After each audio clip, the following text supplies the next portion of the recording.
This is Joseph. His mind is constantly racing, and it's racing with negative thoughts. He worries about everything, from saying the wrong thing to a friend, to wondering if he will lose his cell phone, to questioning if he is eating healthily enough.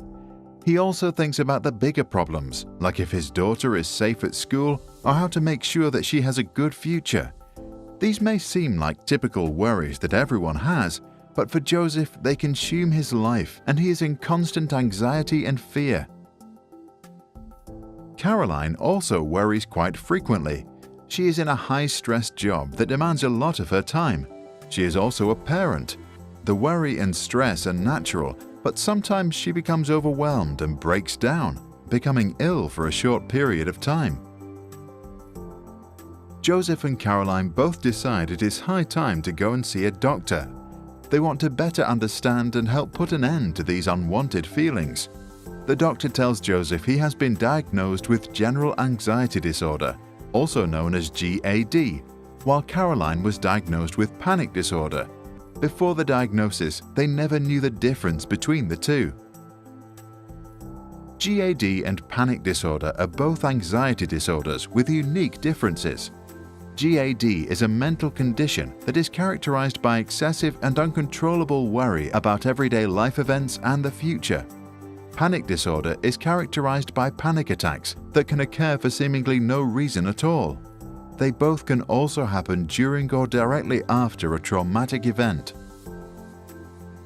There is not one single cause for GAD. It is believed to be caused by a complex interaction of genetics, brain chemistry, personality factors, and the environment in which the afflicted were raised.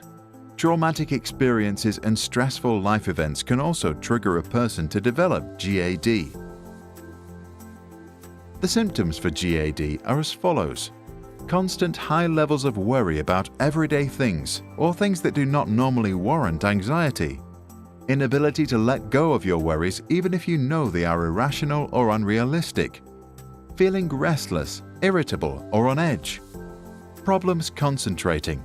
Problems with sleep, either difficulty getting enough sleep or sleeping too much. Being easily frightened or startled. People with GAD may also experience the following physical symptoms: high levels of tension in your muscles, regular headaches and nausea, low levels of energy or constant fatigue, increased sweating, trembling or heart rate. Panic disorder is defined as having recurring and regular panic attacks, often without any apparent cause. Panic attacks bring about a sudden rush of intense fear and panic, whereas general anxiety disorder is a slowly increasing and constant feeling of apprehension and unease about both the present and the future. Signs of a panic attack are intense feelings of panic and stress, trembling and shaking, sweating, increased heart rate, difficulty breathing, numbness or tingling in hands and feet, feeling dizzy or lightheaded, chest pain, feeling unreal or detached from yourself. Due to the terrifying nature of a panic attack and the feelings of pain in the chest area, many people experiencing them for the first time think they are having a heart attack or that their life is in danger. An attack can last from a few minutes to an hour, and after it's over, some people recover quickly and never experience another. Others may start to have them more regularly, and the experience can be so frightening that they constantly worry about when the next one will occur. The symptoms of general anxiety disorder and panic disorder can successfully be reduced or controlled using medication. For GAD, therapy and counseling can be helpful in becoming aware when your worries are unrealistic or exaggerated, along with instilling positive thoughts instead of negative ones.